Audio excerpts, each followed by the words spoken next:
Welcome to Peopletrail's Actionable Insight Screening Demonstration, Section 3. In Section 1, we covered logging into the system and managing your profile and system preferences. Section 2, we walked through how to order and view your background screening reports and managing the customizable features in the system. In Section 3, we'll be covering the candidate experience, walking you through all the communications the candidate will be receiving once you order a background screening report for him or her, and the steps they'll need to follow and the information they'll need to provide to proceed with the order for their background screening report. Let's go ahead and get started. We'll enter the username and password to access the system, and then you'll enter the welcome screen with all the news and announcements that may be relevant to the work that Peopletrail is doing for you. From here, you will go to the Order button in the main navigation header. As described in Section 2 demo, you'll choose the reporting package you want applied to this candidate. You'll then select if you want to use the Quick App button, where the candidate provides the information, or the Next button, where the employer gathers the information. Majority of the time, the Quick App will be selected.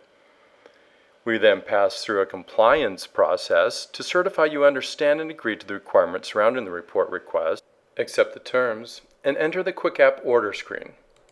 We then enter the username and contact, last name, and then first name, phone number if you want, and then the applicant's email address, and then hit submit. And this now starts the candidate experience. At this point, an email has been generated and delivered to the candidate. And here's an example of what that email looks like. It addresses them by name and tells them to be considered for employment, they will need to fill out a background questionnaire. A link to that questionnaire is provided, as you can see here. So let's click on the link and walk you through the candidate's experience with the questionnaire.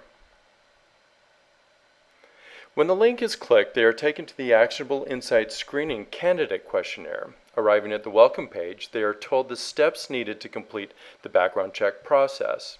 First, give consent to running your background check electronically. Second, complete the necessary legal process. Third, fill out the background questionnaire. And fourth, submit your information. So let's click Continue. This is the electronic consent to conduct a background check and provide the information to you, the employer. There are a couple of options for the candidate here. Option 1, they fill in their name and consent to receive and provide information electronically and to have a background check performed on them. Option 2 is if they don't wish to have their information received or provided electronically but would prefer hard copies of the documents and provide a wet signature and fax the documents. Majority of the time the candidate selects option 1. So let's go ahead and select option 1, fill in the candidate's name,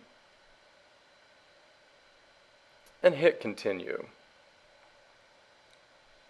This is a disclosure regarding the background investigation, basically disclosing the process of a background check. The candidate then clicks the box indicating they have read and understand the document, and then hit Continue. The candidate now sees a summary of their rights as required by the Fair Credit Reporting Act, the FCRA. It's a fairly long document but is required by law, and the candidate clicks on the box to indicate that they have received a list of their rights under the FCRA and they have read and understand the document. The candidate then clicks Continue. The candidate then sees another disclosure for investigative consumer report. Here, as in other documents, they click on the box to acknowledge receipt, that they have read and understand the document, and then hit Continue. The candidate then provides information of the state where they are seeking employment and where they reside. The reason why we do this is because there are different state and city notices required with a background check. For example, if they select New York, there would be another disclosure they would need to read and acknowledge. So let's say this candidate is living and seeking employment in, let's say, Wyoming. So they go ahead and select Wyoming. and then hit Continue. The next step is an acknowledgement and authorization for a background check. The candidate reads through the document and agrees to the background check by clicking here. They provide their name and the last 4 digits of their Social Security number, and then sign the document electronically. The candidate now enters the application process for their pre-employment background check. Here they'll provide their name, including their middle name, and if no middle name, they'd indicate that by clicking here. They then select their generation, junior, senior, first, second, third. They enter their Social Security number, their date of birth, and their phone number if it is different from the number the employer provided when the background report order was initiated. And if they had a former name or alias, they would need to provide that here. They then click Next. Here they provide their current address, and since this candidate is from Wyoming, they select Domestic. They enter their address, zip code, and any previous addresses they can also enter here. And then they hit Next. The next step is employment verification. The candidate indicates if they are currently employed. If yes, they'll provide information on their current employer. If no, they'll jump to provide information of their previous employer. We'll go ahead and indicate that this candidate is currently employed. The candidate then indicates if it's okay to contact their current employer. They may still be working here and may not want us to contact their employer, so they would indicate that here and would not contact their current employer. The candidate then proceeds to provide information about their current employer and previous employers. They enter their employer, contact person, and their information, their start date, position, supervisor, salary, and reason for leaving, and any additional information they'd like to provide. For purpose of this demonstration, we won't fill out all these fields. We'll just enter the required fields. So let's say their employer is Apple, and their employer phone number, and their supervisor. Let's say their supervisor is Mac. Once all the employment information has been completed, the candidate then clicks on Next. We then move on to education verification.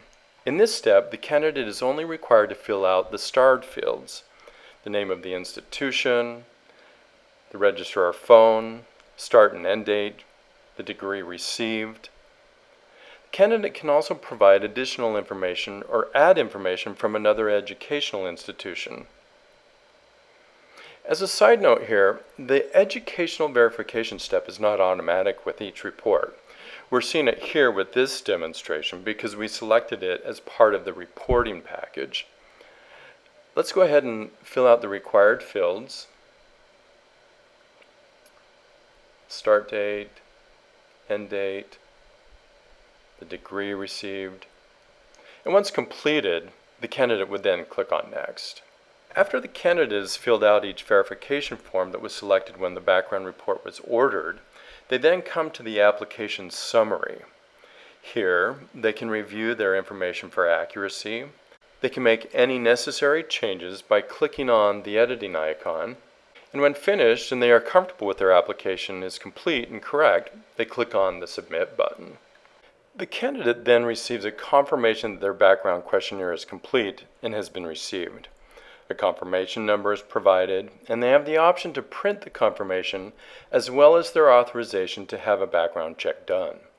They're instructed, if they have any questions regarding the report, to contact Peopletrail, and the contact information for Peopletrail is displayed here. They are then instructed to close the browser window, and the candidate experience and their participation in the background check report is now complete. At this point, Peopletrail proceeds with your background check report order. A dedicated account manager is assigned to the report, investigating the areas you have requested in your reporting package. The next section is Section 4, discussing reporting decision tools, compliance assistant training tools, reporting and analytics. So let's go ahead and go there now.